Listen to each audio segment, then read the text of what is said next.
Shalom. Mari bersama kita membuka Alkitab kita di dalam Injil Matius. Injil Matius pasal 21 ayat yang ke-12 mulai. Matius 21 ayat yang ke-12. Yesus menyucikan bait Allah. Lalu Yesus masuk ke bait Allah dan mengusir semua orang yang berjual beli di halaman bait Allah. Ia membalikkan meja-meja penukar uang dan bangku-bangku pedagang merpati.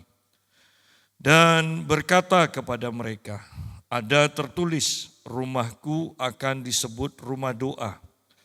Tetapi kamu menjadikannya sarang penyamun.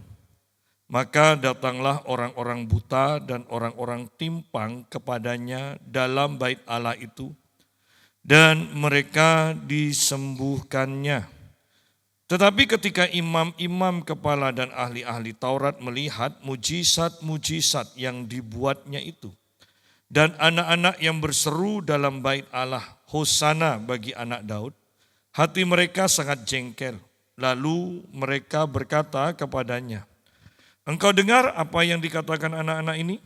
Kata Yesus kepada mereka, aku dengar. Belum pernahkah kamu baca? Dari mulut bayi-bayi dan anak-anak yang menyusu, engkau telah menyediakan puji-pujian.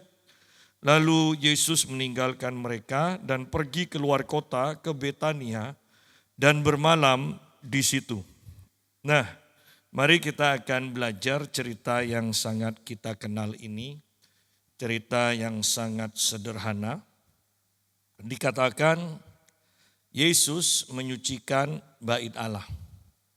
Dikatakan Yesus masuk ke bait Allah dan mengusir semua orang yang berjual beli di halaman bait Allah. Ia membalikkan meja-meja penukar uang dan bangku-bangku pedagang merpati. Dikatakan Yesus masuk ke dalam bait Allah. Nah, berandai-andai Yesus masuk ke bait Allah, ke gereja kita. Kira-kira apa yang akan Yesus lakukan? Bagaimana hati Tuhan Yesus? Kalau kita lihat di sini, Yesus masuk ke bait Allah dan dia marah. Dan marahnya itu luar biasa. Sampai bangku-bangku semuanya itu dibongkar balikkan. Kan ini marahnya luar biasa. Ya. Berandai-andai seandainya Tuhan Yesus masuk ke dalam gedung gereja zaman sekarang. Apakah Yesus akan senang atau marah? Berandai-andai lagi seandainya Yesus masuk ke dalam hati kita, apakah dia akan betah di dalam hati kita atau dia akan segera keluar? Karena di akhir cerita ini kita melihat ayat 17 dikatakan Yesus meninggalkan mereka dan pergi keluar kota. Wow. Yesus tidak betah berarti tinggal di sana. Jujur pada diri kita sendiri pasti kita akan tahu. Seandainya, anggaplah kita ini belum, Tuhan tidak ada di dalam kita. Seandainya Tuhan masuk ke dalam hati kita, kira-kira Tuhan betah atau enggak? Kira-kira Tuhan itu senang atau marah? Nah, dengan demikian kita akan berhati-hati dengan kehidupan kita. Saya menekankan ini adalah akhir zaman dan seharusnya lah kita itu lebih fokus kepada Tuhan kepada hal-hal yang ada di dunia ini. Karena segala sesuatunya akan dilenyapkan. Lalu untuk apa kita fokus dan terlalu mengejar hal-hal yang pada akhirnya akan lenyap? Mengapa kita tidak fokus kepada hal-hal yang kekal, yang akan selama-lamanya ada dan bisa kita miliki? Ya. Kembali kepada pembahasan kita, Yesus masuk ke bait Allah dan mengusir semua orang yang berjual beli di halaman bait Allah. Semua orang diusir. Wow. Padahal kita ingin gereja itu penuh. Ya kan? Tapi kalau gerejanya dipenuhi dengan orang-orang yang serakah. Ini kan orang-orang yang serakah. Seharusnya gereja untuk berdoa, bait Allah untuk berdoa, tetapi ini digunakan untuk mencari keuntungan. Dan kemungkinan kita berkata, saya tidak seperti itu. Sungguh-sungguhkah? Apakah kita pergi ke gereja untuk diberkati Tuhan? Untuk menjadi semakin kaya? Untuk supaya kita tidak ketipu? Supaya usaha kita tidak gagal? Kan mirip berarti. Di sini pun mereka ada di bait Allah untuk mencari keuntungan. Ya. Dan kebalikannya terjadi. Kalau di zaman Tuhan Yesus begitu marah dan mengusir mereka. Di zaman sekarang banyak hamba-hamba Tuhan itu justru yang serakah-serakah itu loh. Yang dihimpun, ya. Jangan sampai pergi. Akibatnya hadirat Tuhan tidak dimanifestasikan di banyak gereja. Ya. Hadirat Tuhan tidak dimanifestasikan. Saya tadi memperlihatkan IG kepada istri saya dan satu sisi itu bikin kita tertawa, sisi yang lain itu bikin kita marah. Karena gereja bertindak aneh-aneh. Yang dibahas selalu uang. Ya. Dan kemudian ada mau bicara Tuhan, mau bicara malaikat, ujung-ujungnya adalah uang. Ya. Mau bicara kesembuhan, dari penyakit ujung-ujungnya buah sulung. Nah, kan kasihan orang sudah sakit kemudian ada pendeta katakan, kemudian Tuhan tunjukkan pada saya. Ternyata orang ini tidak ngasih buah sulung. Ya. Ingat buah sulung di sini adalah setiap bulan Januari seluruh gaji Januari itu dipersembahkan, itu buah sulung katanya. Ya. Artinya bahwa bahkan pendeta-pendeta pun karena hatinya sudah serakah, mendapatkan pewahyuan yang hanya masalah uang. Pewahyuannya tanda kutip, bukan dari Tuhan. Tersentak, ini kan asik juga buah sulung diajarkan. Ya. Jadi lihat di sini bahwa kalau mau jujur, keadaan gereja kebanyakan sekarang itu sama seperti ini. Ketika Yesus menyucikan bait Allah ini.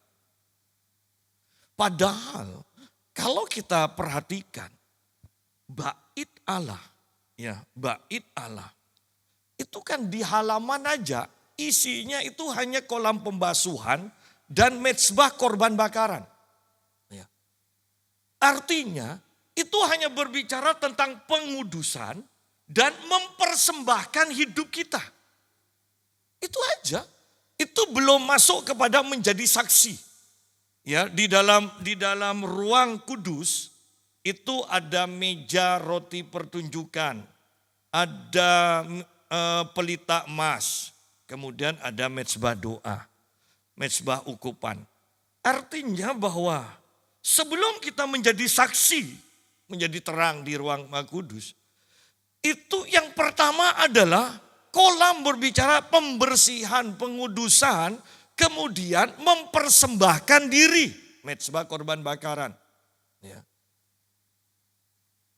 Dan kenapa tidak dibahas bagaimana memperkaya diri? Karena Yesus mati sudah menyerahkan hidupnya kepada kita. Di dalam Kristus, asal kita hidup dalam Kristus, kitab 1 Korintus berkata, engkau kaya akan segala hal. Artinya bahwa di dalam Kristus kita itu merasa puas sudah, tidak inginkan yang lain. Kita itu lebih dari cukup. Ya. Selama kita bisa menjaga Yesus itu cukup bagi kita, perjalanan iman kita itu aman. Tetapi ketika kita tidak memulai dengan prinsip Yesus cukup bagiku, dan terus bertahan Yesus selalu cukup bagiku, perjalanan iman kita akan menyesatkan kita. Anda akan teralihkan dengan banyak hal di dalam dunia ini. Oleh karena itu Alkitab katakan, jangan menyerong ke kanan ke kiri. Cukup Yesus yang ada di depan kita. Ya. Nah, kembali kepada pembahasan kita. Yesus masuk ke bait Allah dan mengusir semua orang yang berjual beli di halaman bait Allah. Berjual beli. Untuk apa? Mendapat keuntungan. Yang jadi masalah ini adalah yang menjual untuk mendapat keuntungan itu adalah para imamnya. Nah ini yang jadi masalah. Ya. Gerakan kerasulan akhir zaman itu justru mengajarkan hal yang salah juga.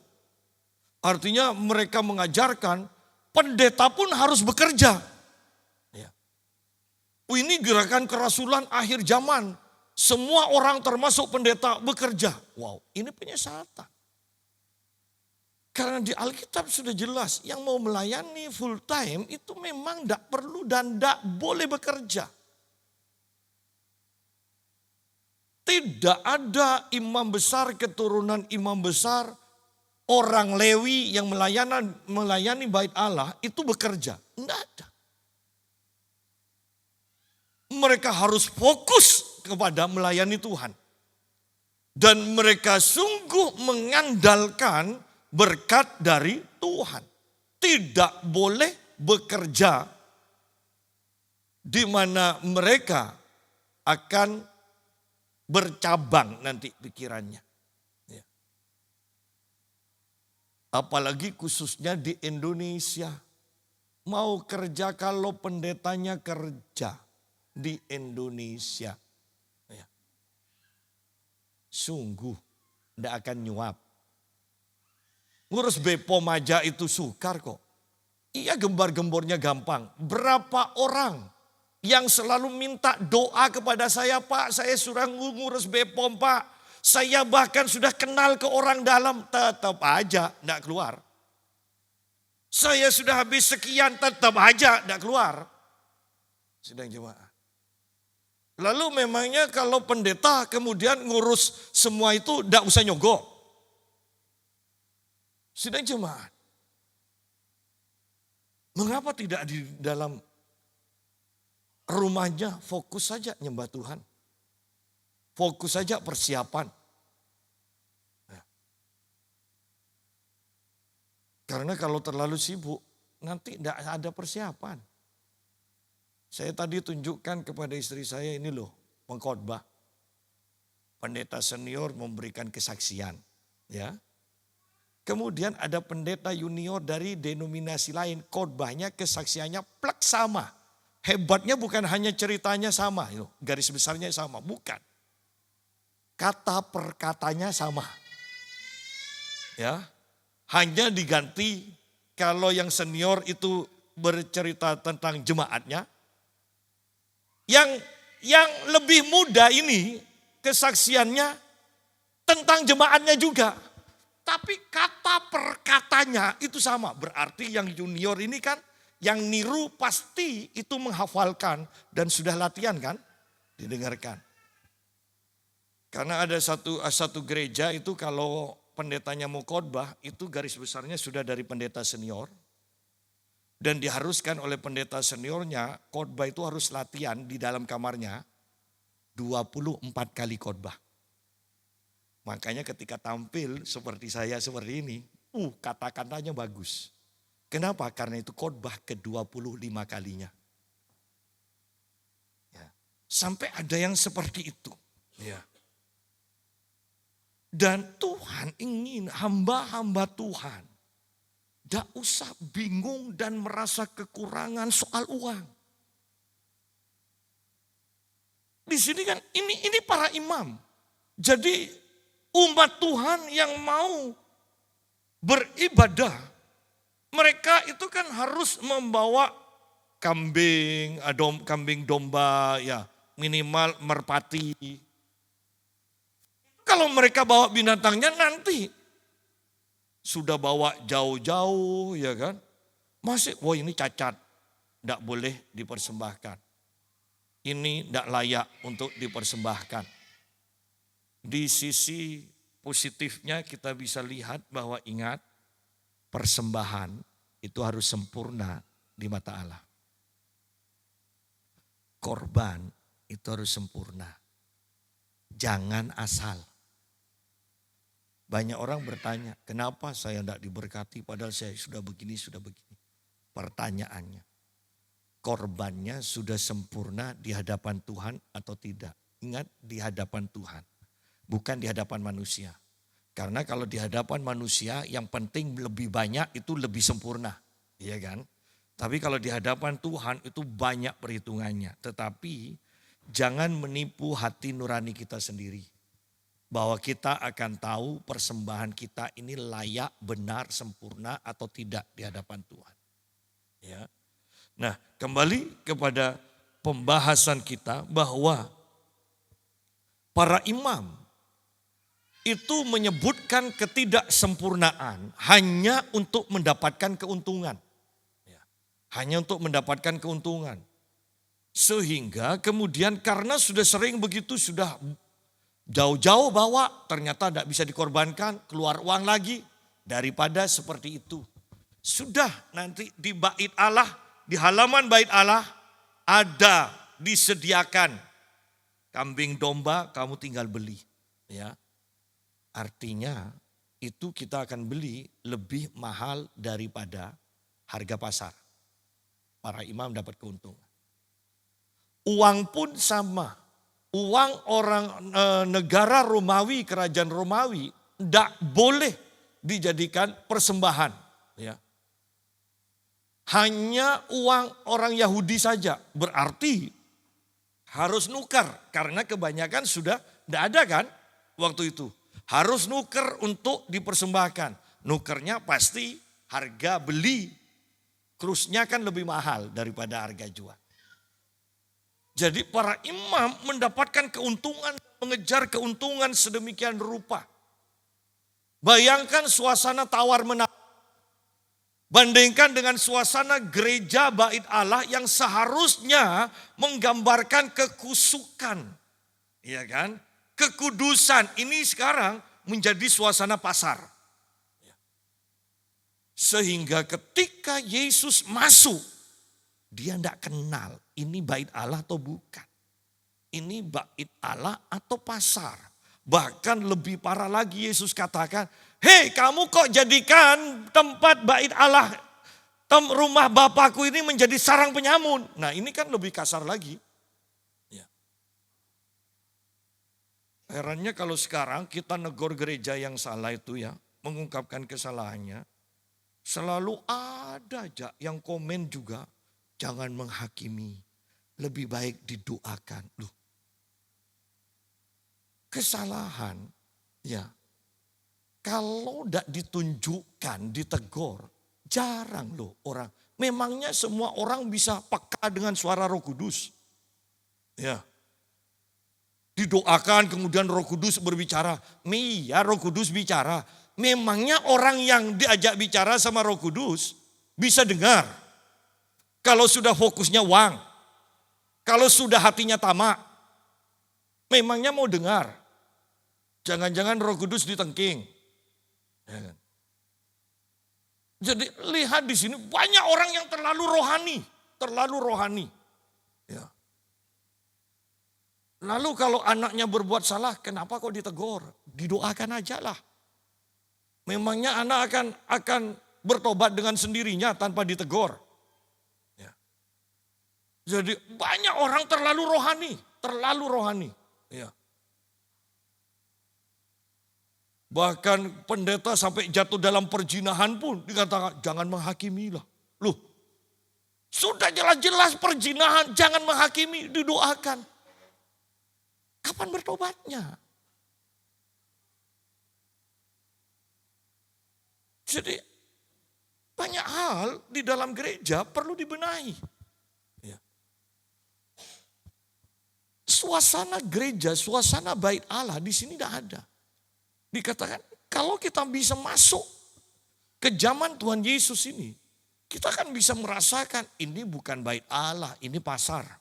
Pasti kan seperti itu. Ini bukan bait Allah, ini bukan tempatnya orang-orang kudus, ini tempatnya orang-orang serakah. Sudah jelas. Ya. Sehingga lihat di sini fungsi bait Allah yang seharusnya dikatakan rumahku akan disebut rumah doa.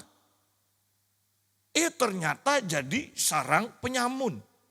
Seharusnya adalah tempat di mana orang-orang merindukan Tuhan, ingin dekat dengan Tuhan. Sekarang menjadi tempatnya orang-orang serakah yang berusaha untuk mencari keuntungan, bahkan menipu, bahkan kata-kata dengan hati itu tidak sama. Ya kan? Lihat pedagang kan, rugi kalau segini, ya kan? Rugi-rugi padahal sudah untung masih ngomong rugi. Gue yang ngomong ruginya untungnya tambah sedikit. Tambah tapi sedikit. Kan bingung juga ya. Ya. Untungnya sedikit gitu kan. Kan enggak masalah. Ini dijual rugi tapi ketawa. Ya kan? Artinya Anda akan menemukan orang-orang munafik di bait Allah. Kalau ini yang terjadi ya di dalam bait Allah. Tidak berkata ya di atas ya, tidak di atas tidak. Sidang jemaat. Sekarang pertanyaannya adalah, kalau ini adalah bait Allah, dan bait Allah tempat untuk berdoa, bagaimana dengan bait kita ini, bait Allah ini? Tempat untuk berdoa. Bukan sarang penyamun, artinya bukan tempat keserakahan. Yang bukan mengganti. Seharusnya lebih banyak doa. Ini kok lebih banyak waktu untuk mencari uang bertambah kurang. Saya tadi sudah katakan, kalau dari awal dan perjalanan kita tetap fokus hanya Tuhan, Anda aman. Tetapi kalau Anda selalu menoleh kiri kanan, Anda akan tersesat. Anda akan tersesat. Oleh karena itu, di dalam kitab Keluaran, bahkan dalam kitab Wahyu, selalu yang dikatakan baik Tuhan maupun antikris, itu adalah ada tanda di dahi dan di tangan. Ya kan? Anda lihat, di dalam kitab Keluaran, dalam kitab Ulangan selalu firman Tuhan harus menjadi tanda. Ya. Tetapi dalam kitab Wahyu pun itu dituliskan bahwa antikris itu akan mendapat tanda. Hanya orang yang mendapat tanda di dahi dan di tangannya yang bisa berjual beli. Sudah ditandai juga sama antikris. Lalu apakah ini berbicara tentang chip? Padahal Tuhan tidak pakai chip juga. Ya kan? Artinya bukankah ini berbicara tentang pikiran dan apa yang kita lakukan setiap hari? Apakah pikiran kita dan apa yang kita lakukan merupakan tanda binatang atau tanda dari Kristus? Ya. Dan di akhir zaman bukankah ini akan semakin jelas? Semakin jelas. Anda boleh katakan, enggak, saya Kristen, saya cinta Tuhan. Pikiran dan apa yang kita lakukan akan membuktikan siapa yang kita ikuti. Ya. Akhir zaman ini akan semakin jelas. Ya. Dan ini adalah waktu-waktu yang menakutkan. Apa maksudnya saya katakan waktu yang menakutkan? Anda dibuat, banyak orang akan dibuat mengurangi waktu-waktu dengan Tuhan. Tetapi dalam Anda mengurangi waktu-waktu dengan Tuhan, Anda akan mendapatkan alasan yang tepat, yang bisa dibenarkan. Kenapa saya mengurangi waktu ibadah? Kenapa saya mengurangi waktu doa? Kenapa saya mengurangi persembahan saya? Anda akan mempunyai alasan yang tepat. Ya. Dan memang Anda akan dibuat seperti itu, mempunyai alasan yang tepat. Supaya Anda meninggalkan Tuhan. Ya. Itulah yang akan terjadi di akhir zaman. Dan kembali dengan cara apapun, firman Tuhan harus digenapi. Ingat kata saya, sisa. Ingat penabur yang menabur di 4 macam tanah. Dari 4 hanya 1 yang menghasilkan. Dan Yesus mengatakan berjuanglah untuk bisa masuk melalui pintu yang sempit itu. Berjuang. Itu tidak mudah. Ya. Memang sedikit, tetapi Yesus inginkan kita semua masuk lewat pintu yang sempit. Oleh karena itu dikatakan berjuanglah. Yesus inginkan itu. Jadi untuk tetap beribadah di akhir zaman itu butuh perjuangan. Butuh perjuangan. Yang suka hiburan akan ada banyak hiburan-hiburan yang mungkin Anda harus tonton.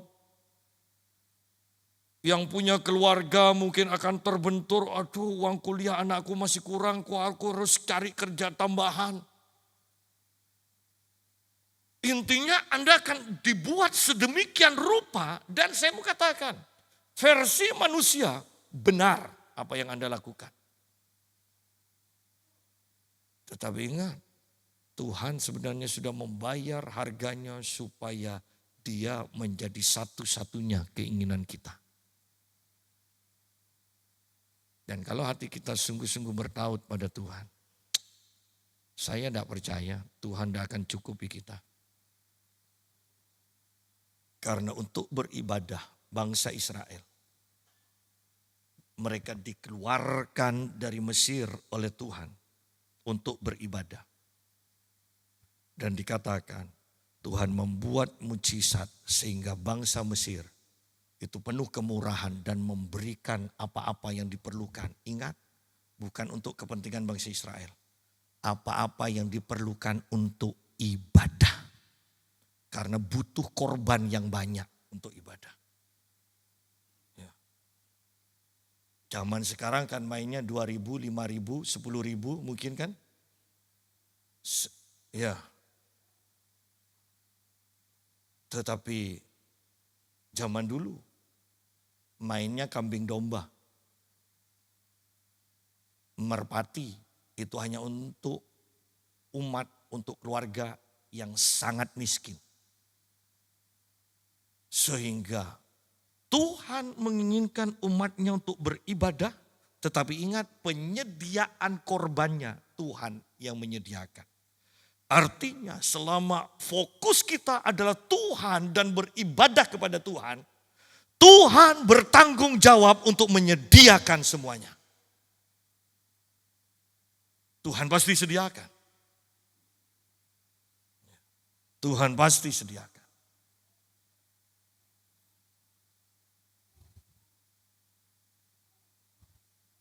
Ayat 13, dan berkata kepada mereka, ada tertulis, rumahku akan disebut rumah doa.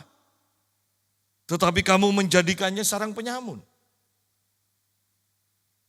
Gedung gereja seharusnya itu dipenuhi dengan orang yang suka berdoa dan dipenuhi dengan suasana doa. Saya kalau melayani PD-PD yang bahkan PD-nya mengatakan fokus pada penyembahannya. Doa dan penyembahan. Oh puji Tuhan saya bilang. Pak kalau bisa firmannya dikurangi ya, kita fokus pada doa dan penyembahan. Oh, silakan saya bilang. Semakin cepat kan semakin baik bagi saya, cepat pulang. Ya. Dan herannya mereka katakan pujian penyembahan. Anda tahu kalau pujian penyembahan. Nyanyi, nyanyi, kemudian masuk penyembahan. Mereka menyembah dalam bahasa roh. Baru mau naik 2 menit paling kalau tidak 3 menit. Nyanyi lagi. Nyanyi lagi. Nyanyi panjang kemudian masuk dalam penyembahan. Kita kan yang GPPS kan biasanya doa bahasa roh kan. Lo tadi aja 20 menit kok pembukaannya kan sebelum pujian. Tapi kalau yang disebut pujian penyembahan di luar kota, di kota-kota besar. Anda akan menemukan penyembahan kepada Tuhan dalam doa, dalam penyembahan atau bahasa roh. Paling 2 menit atau 3 menit. Kemudian masuk lagi nyanyi. Penyembahan lagi 2-3 menit. Tidak ada yang bisa tahan 1/4 jam, 20 menit, setengah jam. Oh, tidak ada. Jaranglah sudah. Katakan jarang. Tetapi kan di sini dikatakan rumahku akan disebut rumah doa. Bahkan menjadi hal yang dikatakan khotbah yang begitu keras. Kalau seorang pendeta mengatakan doa minimal 1 jam setiap hari. Bukan berarti kan enteng kan? Rumahnya disebut rumah doa. Tapi doa sama Tuhan Yesus dikatakan minimal 1 jam aja. Lu berarti kan enteng. Bayangkan rumah sakit kalau buka hanya 1 jam. Loh itu pengurusnya kan, wah enak. Loh kan berarti kan Tuhan inginkan kita enak kan? 1 jam. Rumah sakit yang Anda temukan, orang sakit datang ke sana 24 jam. Di sini Tuhan Yesus sudah katakan rumah doa, tapi hanya dipakai 1 jam. Loh, kan enak sudah. Walaupun kemudian Paulus tidak terima itu. Berdoalah senantiasa. Nah itu Paulus tidak terima itu. Ya kan? Paling kalau saya di pikirannya Paulus, Tuhan Yesus ini terlalu baik. Terlalu baik. Ya. Tetapi lihat, 1 jam aja. Jarang yang bisa memenuhi 1 jam. Ya. Tidak pernah saya melayani gereja atau PD kalau saya tanya. Yang berdoa 1 jam. Tidak pernah sampai 1/3 atau 1/4 yang angkat tangan. Lalu bukankah fungsi bait Allah ini kemudian kita sudah ganti? Dan kalau fungsi bait Allah diganti, Tuhan Yesus pasti marah. Tuhan Yesus pasti marah. Fokus kepada Tuhan. Saya sedih ketika saya menemui orang-orang yang dahulu begitu berapi-api.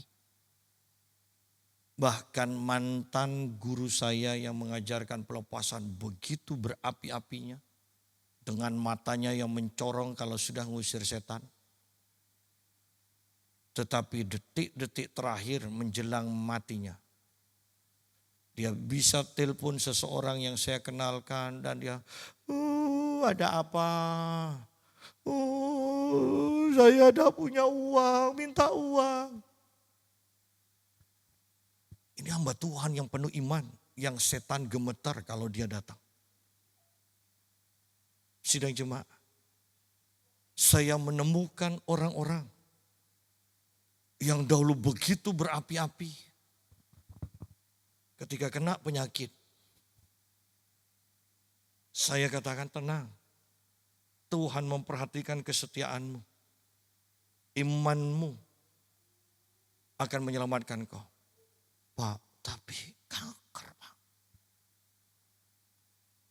Tuhan katakan itu tidak akan jadi masalah. Saya percaya, Pak. Tapi, dan sungguh walaupun dia katakan, dia kenal ini, dia undang ini di PD-nya. Tetap aja akhirnya kemo. Satu orang yang hanya di bawah mentor saya satu saja yang saya mentori. Juga kena juga. Ada miom, ada kista. Saya suruh operasi Pak Yusak. Tapi biar tunggu dulu ya Pak Yusak ya. Biarlah saya pakai obat alternatif. Saya minta doa ke Pak Yusak aja terus. Tunggu aja ya 3 bulan. Loh ini kanker. Dia yang satu yang hanya saya mentori. Bisa begitu tenang. Tunggu aja dulu ya. 3 bulan nah. Lihat kalau siapa tahu 3 bulan Tuhan lenyapkan semua. Oh iya puji Tuhan kita sepakat saya kata. Tapi yang buka PD yang banyak sekali kenal ahli-ahli nubuat itu. Tetap aja takut. Lalu bagaimana? Tidak apa-apa. Sungguh tidak apa-apa. Tidak apa-apa. Kemudian tanya lagi. Tidak apa-apa. Aduh. Perhatikan di sini. Bahkan di dalam pementoran, di dalam beribadah. Engkau seharusnya tunduk ada di bawah satu kepemimpinan. Bukan dengan banyak pemimpin. Engkau akan bingung dengan mana yang kau harus turuti. Anda bisa bayangkan orang-orang yang ada di bawah banyak kepemimpinan, sudahlah. Masalah doa, mungkin pemimpin yang satu katakan harus 1 jam. Yang kedua katakan harus lebih dari 1 jam doa senantiasa. Yang ketiga, doa tidak perlu panjang-panjang. Sebelum kita doa Tuhan aja sudah tahu kok, ya kan? Kemudian yang mana yang diikuti? Lihat-lihat situasi. Apalagi kalau sudah perpuluhan, ya kan? Yang satu harus, yang lain tidak harus. Yang lain lagi tidak perlu. Yang mana diikuti? Yang tidak perlu. Artinya begini. Ketika engkau dalam beribadah, engkau mempunyai banyak pemimpin. Engkau suka keliling gereja satu, gereja lain, PD segala macam. Engkau dengarkan pendeta ini. Baik dengarkan beberapa pendeta, baik. Tetapi yang harus Anda perhatikan, Anda bisa bingung. Anda bisa bingung. Ayo gereja kita aja di sini. Rokok boleh atau enggak? Tidak boleh kan? Kalau Anda pergi ke GPIB, Anda boleh ngerokok. Anda pergi ke Katolik, romonya juga ngerokok.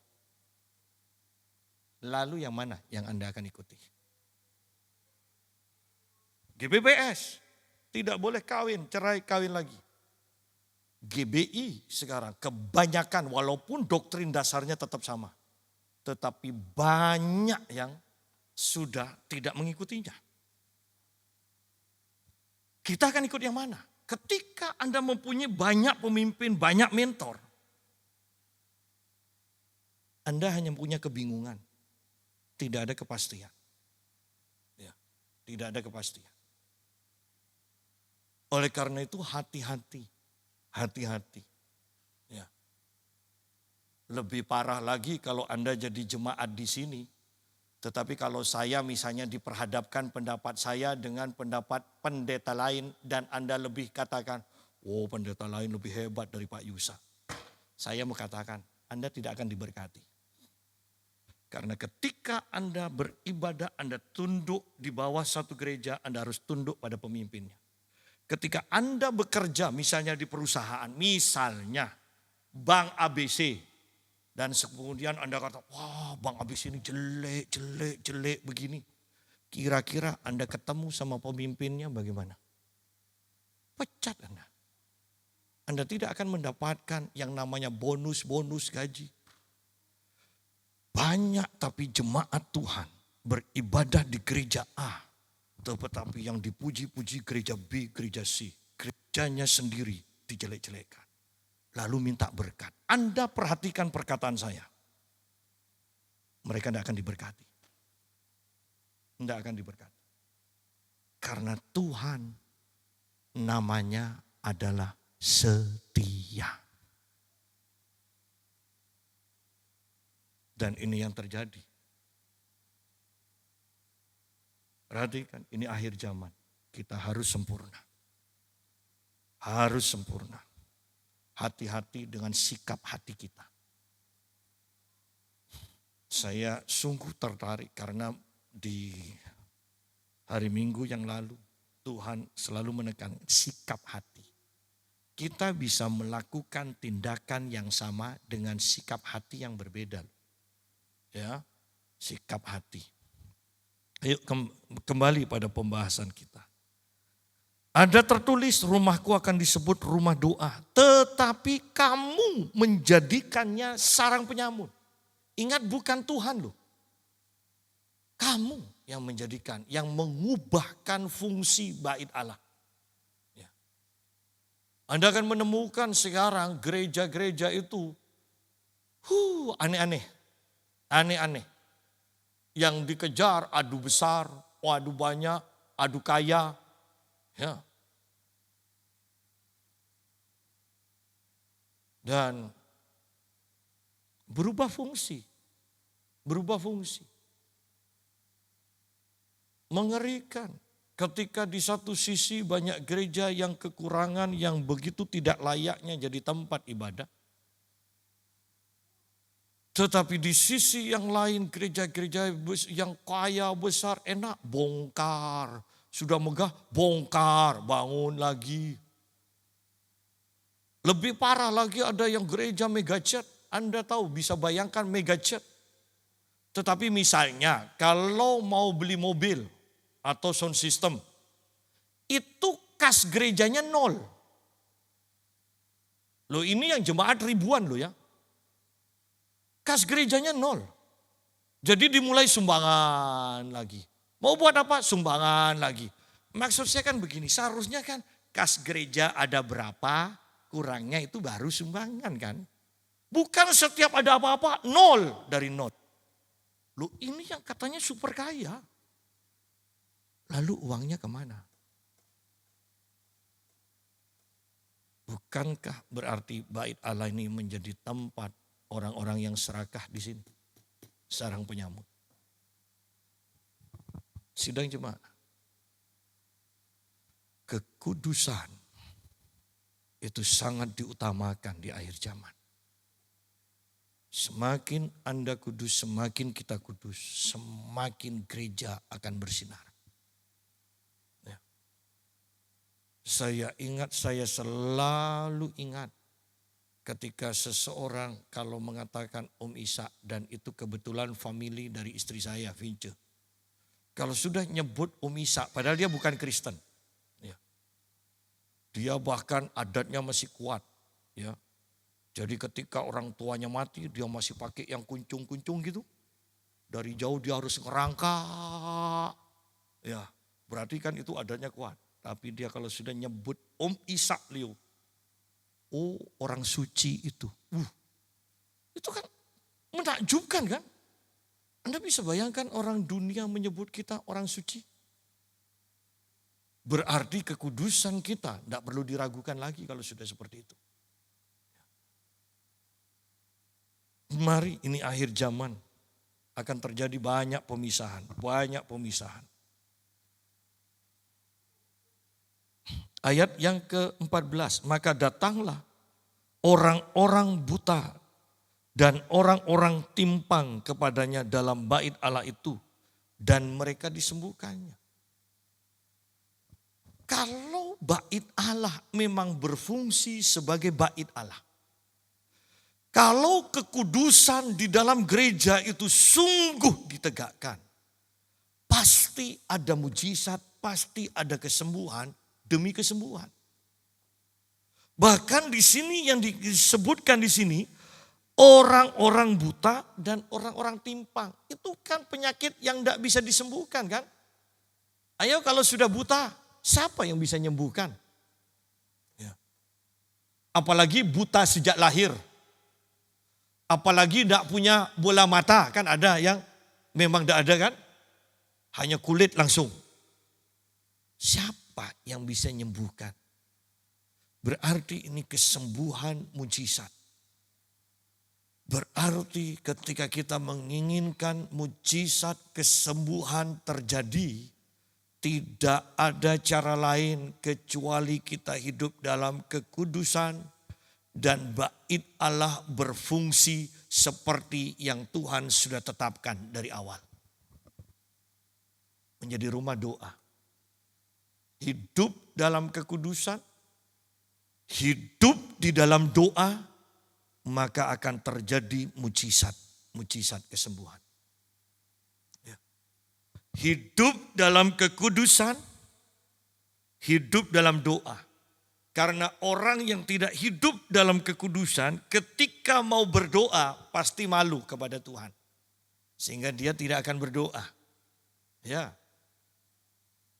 Hidup dalam kekudusan, kemudian hidup di dalam doa, maka akan terjadi mujizat kesembuhan. Dan bukankah ini kembali kita lihat, jarang kita lihat. Jarang kita lihat. Mujizat kesembuhan.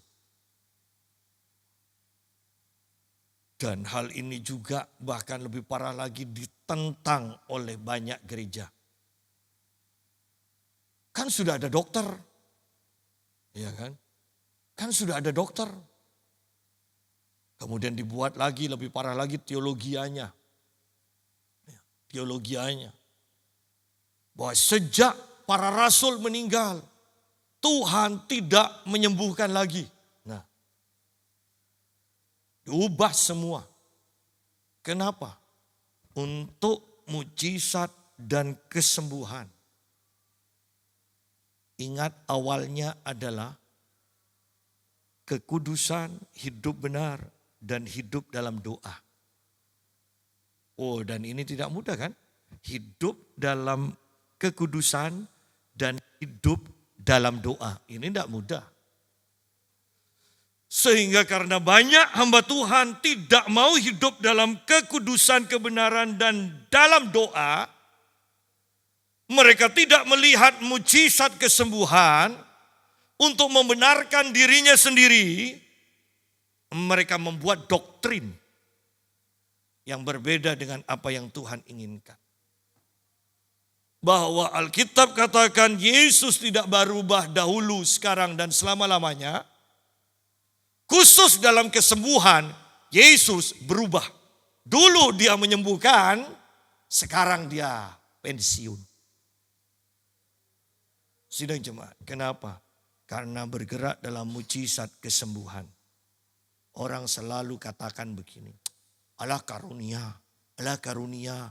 Kalau karunia itu kan memang udah usaha aja, itu pasti bekerja. Tidak. Karunia ketika engkau tidak setia, saya mau tekankan, itu akan diambil dan akan diberikan kepada orang yang setia. Saya tekankan kembali, mungkin ini agak berubah, agak beda dan beda dengan banyak doktrin. Karunia tidak akan bekerja dengan sendirinya terus-menerus. Ketika engkau tidak setia, itu akan diambil oleh Tuhan dan akan dipercayakan kepada orang lain. Engkau harus setia dengan terus hidup dalam kekudusan. Engkau harus bertekun dalam doa. Baru karunia itu akan terus menjadi milikmu. Itu akan bekerja terus dalam kehidupan. Kalau mau jujur, bukankah pengurapan atas seorang hamba Tuhan pun jemaat bisa rasakan? Kadang begitu kuatnya, kadang lemah.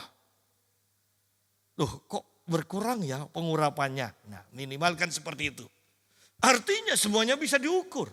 Sehingga betapa perlunya kita hidup dalam kekonsistenan, hidup dalam kebenaran, tekun dalam doa, dan mujizat kesembuhan itu akan terus terjadi dalam kehidupan kita, dalam gereja ini.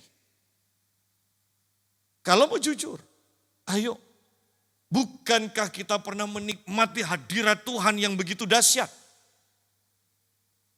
Yang bahkan kita tidak bisa memuji. Kita begitu sadar dengan hadirat Tuhan, kita dicengkram dengan hadirat Tuhan. Kita berdoa, kita nangis, kita lihat malaikat, kita berdoa, kita bernubuat. Pertanyaannya, mengapa itu berkurang dan sekarang jarang terjadi? Apakah kita sudah teralihkan? Apakah kita sudah tidak menginginkan Tuhan seperti dulu lagi? Karena lebih banyak keinginan-keinginan yang lain. Ini harus jadi pemikiran kita. Ini harus jadi pemikiran kita. Saya bersyukur bahwa ada orang-orang yang saya mentori yang begitu semangatnya belajar. Hampir setiap hari sekarang saya ada yang nelpon. Bahkan ada yang begitu setia untuk mendengarkan khotbah saya setiap hari. Dan kalau ada yang tidak jelas, dia akan telepon saya. Dia tanya, ini maksudnya bagaimana? Ini yang tanya.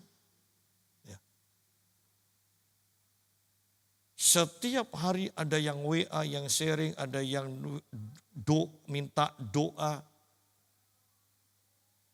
Banyak bahkan dari GPPS pusat pun ada yang banyak tanya ke saya tentang kenabian.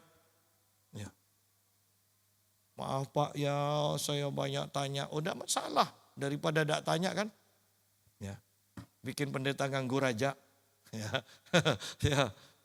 Tetapi ini akhir zaman dan saya senang bahwa banyak orang yang haus yang sekarang bahkan tanda kutip menyibukkan saya dengan harus membalas WA, dengan harus mendoakan. Ya. Tetapi saya melihat positifnya adalah ada orang-orang yang dibangkitkan Tuhan dengan rasa haus. Jadi bagaimana dengan kita yang ada sekarang ini? Ayo jujur pada diri sendiri. Apakah gairah kita akan Tuhan masih sama seperti dulu atau jauh berkurang? Atau lebih baik lagi, oh Pak jauh meningkat. Nah puji Tuhan. Ya kan? Ayat yang ke-15. Tetapi ketika imam-imam kepala dan ahli-ahli Taurat melihat mujizat-mujizat yang dibuatnya itu. Dan anak-anak yang berseru dalam bait Allah, Hosana bagi anak Daud. Hati mereka sangat jengkel. Lalu mereka berkata kepada Yesus, engkau dengar apa yang dikatakan anak-anak ini? Kata Yesus kepada mereka, aku dengar, belum pernahkah kamu baca? Dari mulut bayi-bayi dan anak-anak yang menyusu, engkau telah menyediakan puji-pujian. Lihat di sini yang harus kita tekankan. Bahwa mujizat tidak semua orang senang.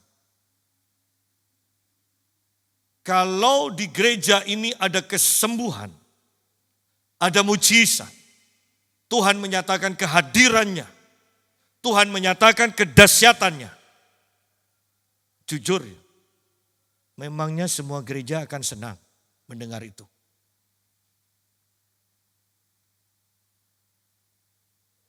Di sini Yesus mengadakan mujizat. Ya. Dikatakan imam-imam dan ahli-ahli Taurat tidak senang. Tidak senang. Kenapa? Karena bukan mereka yang melakukannya. Kok Yesus yang melakukannya? Tetapi yang harus diperhatikan adalah pagi-pagi benar Yesus bangun untuk berdoa. Yang harus diperhatikan semalam-malaman Yesus berdoa. Tidak pernah dicatat imam-imam dan ahli-ahli Taurat berdoa semalam-malaman atau pagi-pagi benar. Yang dicatat ahli-ahli Taurat berdoa di pinggir-pinggir jalan, di tikungan-tikungan supaya dilihat orang. Berarti kalau mau dilihat orang itu harus cari jam kerja, jam kantor yang rame. Iya kan? Bukan di waktu pagi, subuh tidak ada orang. Tengah malam tidak ada orang. Ya. Bahwa mereka tidak suka pada mujizat.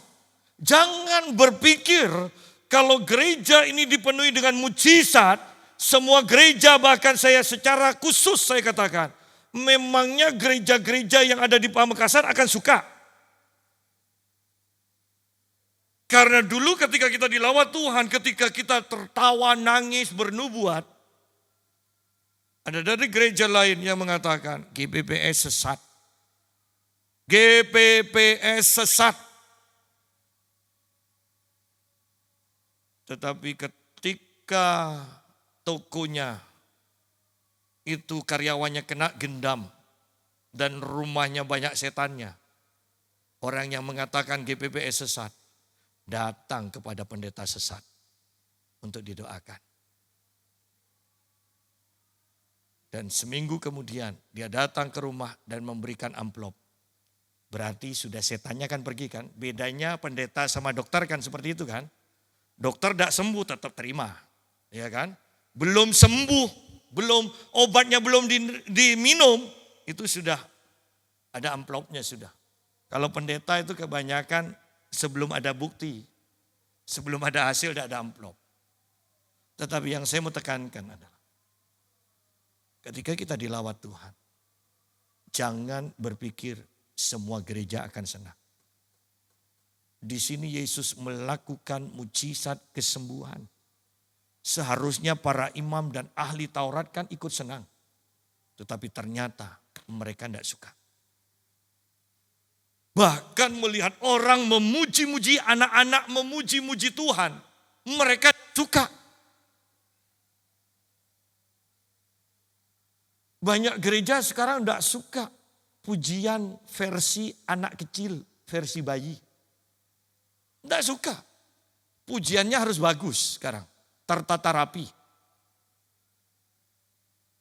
Loh padahal, lihat di sini, yang Tuhan inginkan adalah pujian versi anak kecil atau bahkan bayi. Itu berbicara tentang kemurnian. Itu berbicara tentang kejujuran. Bagaimana untuk mendapatkan pujian seperti anak kecil? Satu, jujur. Bahwa engkau muji-muji Tuhan karena engkau mengalami Tuhan. Itu jujur. Loh, bagaimana kita akan memuji Tuhan, mengatakan Tuhan penyembuh. Padahal kita tidak pernah mengalami. Itu kan berarti tidak jujur. Ketika bayi itu mengeluarkan suara, tidak perlu kalimat. Oh iya, iya, iya, iya. Oh, orang tuanya itu senang. Iya kan? Daripada bisu. Iya kan? Daripada diam terus. Pokoknya ayo, oh. Oh, orang tuanya senang. Oh itu senangnya luar biasa. Iya kan? Aduh anakku pintar ngomong. Padahal ayo, iya, ya kan? Ketika hati kita murni. Cukup engkau katakan Tuhan. Tuhan. Itu Tuhan senang kok. Tidak usah ada kunci G, kunci D atau apapun. Oh Tuhan, terima kasih. Oh itu sudah pujian kok. Kemurnian. Kemurnian. Seperti yang saya katakan. Anda bisa, kalau Anda tahu bukunya, fotonya Smith Wigglesworth. Anda tidak usah ketemu, lihat fotonya aja. Latar belakangnya tukang ledeng, tidak sekolah. Ya, Anda bayangkan aja, kira-kira orang seperti ini kalau nyanyi bagaimana ya? Ya kan? Dengan kumisnya yang tebel, orangnya yang kasar, tidak pernah sekolah. Ya, kira-kira kalau nyanyi bagaimana? Tetapi ketika dia nyanyi, Tuhan hadir. Dan orang-orang di kapal di mana dia nyanyi, semuanya bertobat. Bandingkan dengan penyanyi sekarang, penyanyi Kristen bahkan, dengan suaranya yang merdu, pertanyaannya, berapa orang yang tersungkur? Berapa orang yang tersungkur? Ini loh, pujian, nyanyian, seperti anak kecil. Itu akan sangat berdampak sekali. Di mana Tuhan senang dan Tuhan hadir. Kemurnian, kejujuran. Banyak dari kita menyanyikan kedahsyatan Tuhan. Padahal tidak pernah mengalami kedahsyatan Tuhan. Kan bohong. Ya kan? Kan bohong. Bayangkan sekarang orang yang mengalami Tuhan. Orang yang buta disembuhkan Tuhan. Pujiannya tidak ada aturannya. Iya kan? Namanya orang buta sembuh, kan pasti muji Tuhan kan? Tapi kan tidak ada aturannya, tidak ada kuncinya itu. Tetapi Tuhan senang. Jangan takut dengan suara falesmu. Ya. Kadang kita ini tidak usah sama setan, dengan suara kita sendiri takut. Ya.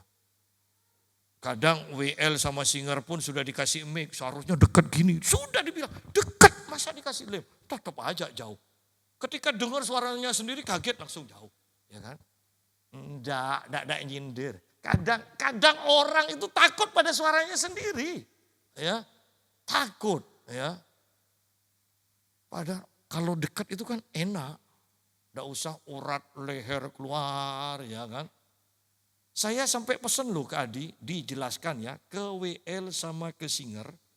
Ini diganti setiap kali ibadah. Makanya dikasih warnanya agak beda-beda supaya tahu kalau diganti. Supaya kalau dicium gini dekat, tidak takut. Ya. Kalau tidak diganti kan bau, makanya semakin jauh kan semakin aman kan. Ya. Saya bilang, dikasih tahu. Diganti setiap selesai ibadah, ganti. Ya. Karena alternatifnya itu. Beli ini, ya diganti setiap hari. Atau kita undang soundman terus Tuhan. Dikeraskan mas, dikeraskan. Sudah, tapi semakin jauh. Undang lagi 3 juta loh sekali undang. Ya untuk anu soundman. Keraskan mas lagi. Iya dikeraskan, tetap aja. Ya. Saya kan bingung, ini mau ngundang soundman yang apa atau mau diganti. Ya. Tetapi saya mau tekankan, kalau kau mengalami Tuhan, suara sefales apapun bahkan yang ada aturan seperti bayi, itu menyenangkan hati bapaknya.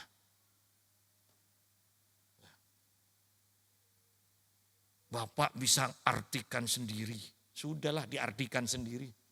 Oh, minta permin ya. Nah kan, langsung kalau mau belajar karunia menafsirkan, Anda harus punya anak. Adi jangan ketawa terus. Harus punya anak. Anda akan punya karunia menafsirkan yang hebat. Ya. Oh, minta jalan-jalan ya. Oh, ya kan, karunia menafsirkannya kan hebat kan? Ya. Ya. Nah, kita lanjutkan. Pujian berdasarkan pengalaman, ada kemurnian, ada kejujuran. Yang terakhir ayat 17, lalu Yesus meninggalkan mereka dan pergi keluar kota ke Betania dan bermalam di situ. Kira-kira Tuhan suka tinggal di dalam kita, bersama kita, atau lebih suka tinggal bersama orang lain? Kira-kira Tuhan lebih suka tinggal di rumah kita, di gereja kita ini, atau di gereja lain? Yesus, padahal ini kan bicara Yerusalem, di mana orang ingin tinggal, ingin nginep. Yesus tidak ingin nginep di sana. Karena ini kan mengerikan. Padahal Yesus sendiri katakan, rumahku akan disebut rumah doa. Rumah ini yang disebut ini adalah di Yerusalem itu loh waktu kejadian ini. Tetapi Yesus tidak ingin tinggal di rumah Bapaknya. Yesus pergi keluar kota tinggal di Betania. Ada Marta dan Maria. Ada Lazarus di sana. Satu keluarga yang sangat sederhana. Tetapi yang selalu menyambut Yesus. Yang selalu menyambut Yesus. Yang bahkan ketika ada masalah sedikit. Mereka selalu ingat. Beritakan pada guru. Lazarus mati. Ada. Jadi ketika Lazarus sakit, beritakan. Intinya keluarga hanya terdiri dari 3 orang. Selalu mengandalkan Tuhan. Selalu menyambut Tuhan. Dan bagaimana mereka berkorban. Marta dengan kesibukannya. Buat kue itu tidak mungkin satu macam kan. Ya, kalau sudah buat kue sambil ngomel-ngomel kan pasti itu sudah banyak kue yang dibuat kan. Ya kan. Tidak nututi. Nah kan. Tidak nututi. Ya. Maria sekali memberikan korban. Tabungan 1 tahun dia habiskan. Keluarga yang sederhana. Tetapi Yesus lebih betah di dalam keluarga ini. Dari di rumah Bapaknya. Yang mana fungsinya sekarang sudah diubah oleh para imam. Bagaimana bait kita ini? Bait Tuhan, yaitu tubuh kita. Apakah fungsinya masih tetap? Atau sudah kita ubah? Kalau sampai bait Allah ini kita ubah fungsinya. Tuhan tidak akan betah tinggal. Dia akan pilih tempat yang lain. Dia akan menginap di tempat yang lain. Dan sekali Tuhan menginap di tempat itu, saya mau katakan begini. Anda akan iri kepada orang itu. Ingat tabut perjanjian ketika ada di rumah Obed-Edom? 3 bulan. Dan Obed-Edom diberkati dalam segala hal. Sehingga tanda kutip. Ada penafsir yang mengatakan Daud bukan sekedar mengasihi Tuhan. Bisa diterima loh. Daud menginginkan tabut perjanjian. Karena dia melihat Obed-Edom diberkati dalam segala hal. Jangan sampai Tuhan membuat kita iri kepada orang lain di mana dia tinggal bersama orang itu. Biarlah kita menjadi bait Allah di mana bisa membuat Tuhan betah tinggal di dalam kita. Tuhan memberkati.